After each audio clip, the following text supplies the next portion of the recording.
नमस्कार, मी रिनेश रंजन. आपण पाहत आहात बातम्यांची बातमी. मंडळी, राजकारण कुठल्या स्तराला जाऊ शकतं याचा तुम्हाला कदाचित अंदाजही नसेल. अशा नवनवीन गोष्टी जेव्हा बाहेर येतात ना, तेव्हा धक्का बसतो. अनेकांना आश्चर्य वाटतं की अरे, असं होईल असं तर वाटलंच नव्हतं. असं राजकारणात नेहमी घडतं. बघा, सिनेमा तुम्ही बघाल ना एखादा बॉलिवूडचा, त्या सिनेमात आता हा सीन सुरू आहे आणि नेक्स्ट सीनला काय होऊ शकतं हे अंदाज तुम्ही बांधू शकता. ठीक आहे. परंतु राजकारणामध्ये तुम्ही अंदाजच लावू शकत नाही. अनिश्चित विषय म्हणजे राजकारण. मिनिटाला बदलणारा खेळ म्हणजे राजकारण. अजितदादा पवार गेले त्या दिवसापासून महाराष्ट्राच्या राजकारणाने अतिशय वेगळं वळण घेतलेलं आहे. सर्वात पहिले मुद्दा काय होता की आता राष्ट्रवादीचा उत्तराधिकारी कोण, तर तो प्रश्न मिटला आणि सुनेत्राताई पवारांना ते उपमुख्यमंत्री पद दिलं. त्यांचा शपथग्रहण सोहळा झाला. अनेक टीकाही महाराष्ट्रातल्या काही लोकांनी त्यांच्यावरती केल्या की इतकी घाई कशाची होती. तर ती घाई कशाची होती याच मुद्द्यावर आपण बोलणार आहोत. त्या प्रश्नाचं उत्तर तुम्हाला आज सापडणार आहे की सुनेत्राताईंनी इतक्या तातडीनं शपथविधी त्यांचा का झाला आणि तो शपथविधी भाजपानेच घडवून आणला. तो का आणला, त्याचं कारण काय, ते तुमच्या पुढे आज मी मांडतो. आणि संदर्भ आहे सुषमा अंधारे, उबाठाच्या प्रवक्त्या. त्यांचं काय स्टेटमेंट आहे बघा, त्यांचं काय अंदाज आहे बघा. त्यांचं म्हणणं असं आहे की जर का शपथविधी इतक्या तातडीनं घेतला नसता, त्यांचं म्हणणं आहे की भाजपाने दबाव तंत्र वापरून राष्ट्रवादीकडून, सुनेत्राताईंकडून हा शपथविधी करवून घेतला. त्याचं कारण त्यांनी काय स्पष्ट केलं बघा, की तुम्हाला माहिती आहे 7 तारखेला मला वाटते लगेच त्या निवडणुका होत्या, जिल्हा परिषदेच्या झेडपीच्या निवडणुका होत्या. मला वाटते आधी 5 तारखेला होत्या, मग ते 2 दिवस पुढे ढकलल्या त्या अजितदादा गेल्यामुळं. तर आता बघा 28 तारखेला अजितदादा गेले आणि दुःखाची लाट सर्वत्र पसरली. अशा वेळी या मतदारांच्या सहानुभूतीचा, अजितदादांच्या सहानुभूतीसाठी मतदारांनी राष्ट्रवादीला मतदान करू नये असं आपण स्पष्ट म्हणू शकतो. किंवा अजितदादा पवारांची चर्चा असल्यामुळे जिकडे तिकडे त्या रील्स व्हायरल होत होत्या, त्यांची भाषणं जुनी व्हायरल होत होती आणि नकळतच प्रचार करण्याची सुद्धा गरज नव्हती. आणि प्रचार कोण करणार अशा परिस्थितीमध्ये.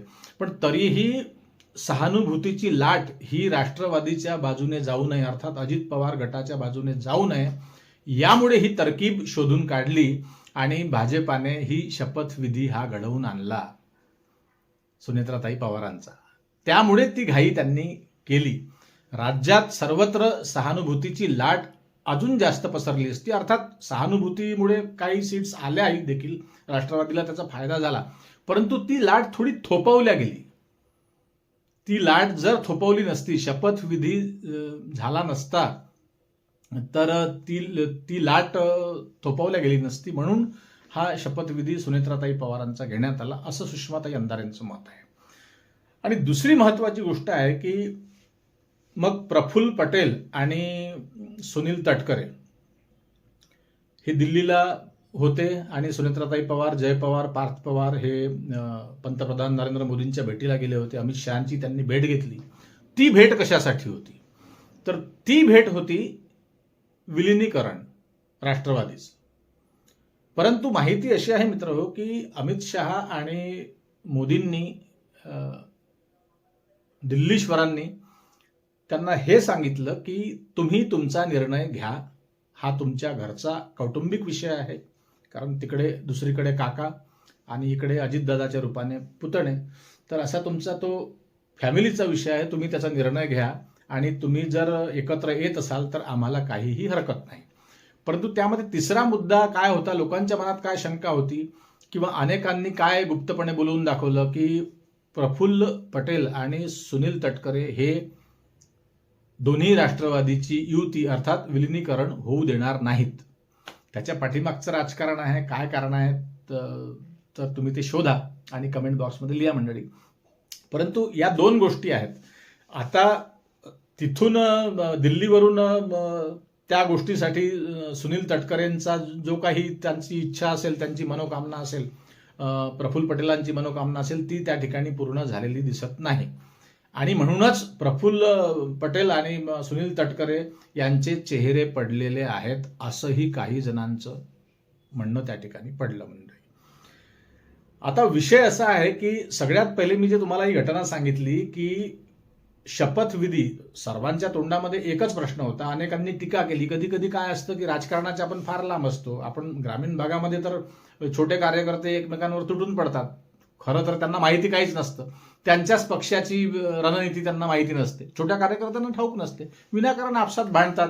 भाजपाचे कार्यकर्ते राष्ट्रवादीशी, राष्ट्रवादीचे कार्यकर्ते काँग्रेसशी, असं सगळं शिवसेनेचे कार्यकर्ते दुसऱ्या शिंदेच्या शिवसेनेशी, विनाकारणच्या भानगडी ह्या गावखेड्यांमध्ये, ग्रामीण भागात किंवा शहरातही चालत असतात. परंतु आपलेच नेते, आपलेच वरिष्ठ काय करणार आहे, कोणतं पाऊल उचलणार आहे हे देखील माहिती नसतं. आता हे जे पाऊल आहे, हे पाऊल म्हणण्याचा अर्थ, हे जे डिसिजन आहे बघा, इथपर्यंत कोणाचं डोकंही जाऊ शकत नाही, नाही जाऊ शकत सामान्य नागरिकांचं, की अजितदादा गेल्यामुळं राष्ट्रवादीला फायदा होऊ नये. बघा राजकारण किती खतरनाक असतं, किती गंभीर असतं मंडळी. अजितदादांना जाऊन फक्त 3च दिवस झाले आणि चौथ्या दिवशी हा निर्णय झाला की शपथविधी त्यांचा करवून घ्यायचा. महाराष्ट्र विचारातच पडला आणि चर्चाच करत राहिला पारावर चावडीवर की अरे इतक्या लवकर काय घाई होती सुनेत्राताई पवारांना शपथविधी घ्यायची, त्यांना काही दुःख नसेल का? असं नाही, असं नव्हे. दुःख नसेल का? इतका मोठा 35-40 वर्षाचा संसार त्यांचा दोघांचा सोबतचा, आणि त्याही पद्मसिंह पाटलांच्या बहीण आहेत, त्याच्यामुळं त्या राजकारणाचीच थोडीफार पार्श्वभूमी त्यांची देखील आहेच, तुम्हाला माहिती आहे. त्यामुळे त्यांनाही निर्णय घेण्याची क्षमता त्यांच्यामध्ये आहेच. तर मंडळी, आपण विचार करतो वेगळा, घडतं वेगळं. भाजपाला सहानुभूतीची लाट थोपवायची होती, थोपवायची अर्थात पूर्णपणे ते थोपवल्या गेली नाही, पण काही अंशी त्यामध्ये भरपूर फरक पडलेला आहे.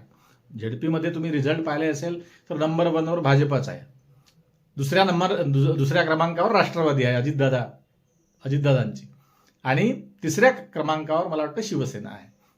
तर अशा प्रकारे आपण विचारही करू शकत नाही, आपण भलतेच काहीतरी विचार करत राहतो, भलतंच काहीतरी आपण गोष्टी मांडत राहतो एक दुसऱ्यांपुढे, परंतु घडतं वरच्या दिशेनं काहीतरी वेगळंच घडतं मंडळी. और मग अनेक त्याचे काहीतरी असे मीम्स तयार होतात किंवा एखाद्या घटनेचं रूपांतर वेगळ्या घटनेत होतं, तिकडनं काही एक सुरू असतं आणि दुसरीकडे दुसरंच काहीतरी सुरू असतं. तर सध्या सुनील तटकरे आणि प्रफुल्ल पटेल जे अडचणीत सापडले आहे, तोही विषय क्लिअर होईलच. आणि रोहित पवार अमोल मिटकरी यांचं जे सुरू आहे हल्ली की आंतरराष्ट्रीय तपास यंत्रणेने हा तपास करावा विमान दुर्घटनेचा, तेव्हाच तो निष्पक्ष होईल. परंतु आता त्या तपासाला परवानगी गृहमंत्री देतात की नाही देत हा त्यांचा भाग आहे, केंद्रीय गृहमंत्री अर्थात अमित शहा. तर शेवटी सत्ता त्यांची आहे, ते ठरवतील काय करायचं काय नाही. कुणी कितीही मागण्या केल्या, कितीही निवेदनं दिली, तर ते सगळं त्यांचं ते ठरवतील. पण सुषमाताई अंधाऱ्यांनी या व्यतिरिक्त एक पत्रही लिहिलं आहे सुनेत्राताई पवारांना, अतिशय भावनिक पत्र आहे ते. मला वाटतं महाराष्ट्र टाइम्सवरती मला वाटतं ते पत्र हे झालं आहे, पब्लिश झालं आहे. तर त्याच्यामध्येही त्यांनी अतिशय वेगळ्या पद्धतीनं सुनील तटकरे आणि प्रफुल्ल पटेल यांचा उल्लेख केला आहे की या दोघांपासून सुनेत्रा वहिनी तुम्ही सावध राहा, असं जाहीरपणे त्यांनी, अर्थात सावध राहा हा स्पष्ट उल्लेख केला नाही त्यांनी, परंतु सुनील तटकरे आणि प्रफुल्ल पटेल हे अशा गोष्टींसाठी तयार असतीलच असं त्यांनी थोडंसं मोगमामध्ये ते लिहिलेलं आहे. परंतु निशाणा मात्र सुनील तटकरे आणि प्रफुल्ल पटेलांवरच आहेत. आणि या दोघांवर अजितदादा हयात असताना ते या दोघांवर नाराज होते गेले 4 महिन्यापासून, असंही अनेक ठिकाणी ही बाजू त्या विषयाची स्पष्ट झालेली आहे मंडळी. तर राजकारण किती भयंकर असतं हे छोट्या कार्यकर्त्यांना कधीही कळत नाही. त्यांना फक्त बॅनरमध्ये आपले फोटो लावणे, झेंडा उचलणे आणि जिकडे पक्ष धाव म्हणेल तिकडे सुसाट पळण्याचं काम छोटे कार्यकर्ते करत असतात. पण वरच्या लेवलवर नेमकं काय सुरू असतं हे आपल्या कुणालाही हे ठाऊक नसतं. तुमच्या कमेंट्समधून आम्हाला अंदाज अनेक येतात किंवा आम्हीही काही माहिती घेतो किंवा काही कुठले रेफरन्सेस असतात त्यावरून अशा प्रकारचे विश्लेषण करतो किंवा बोलतो. परंतु अशा प्रकारे सहानुभूतीची लाट अजितदादांच्या बाजूने राहू नये आणि जास्तीत जास्त फायदा हा भाजपाला व्हावा, राष्ट्रवादीला जास्त फायदा होऊ नये. आपलाच सवंगडी, आपल्याच पक्षातला माणूस हा दुर्दैवाने त्यांचं निधन झाल्यावरती राजकारण मात्र आपल्याला सोडता येत नाही. आपल्याला त्याच वाटेने जावं लागतं, आपल्याला तसंच वागावं लागतं.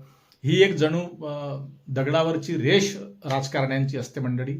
ते या निमित्तानं आपल्याला आपल्यापुढे लक्षात आलं आहे. तर असो, हाच एक विषय तुमच्यापुढे ठेवायचा होता आणि हा संदर्भ सुषमाताई अंधारेंचा होता, अंदाजही त्यांचा होता. तर पुढे भेटूच आपण. तर आपल्या चॅनलवर नवीन असाल तर सबस्क्राईब करा आणि जास्तीत जास्त लोकांपर्यंत हा व्हिडिओ शेअर करा मंडळी. वाटलं तर लाईक करायला विसरू नका. पुन्हा भेटू नवीन विषयावर बोलण्यासाठी नव्या दिवशी नव्या दमानं. तोपर्यंत नमस्कार. जय हिंद, जय महाराष्ट्र.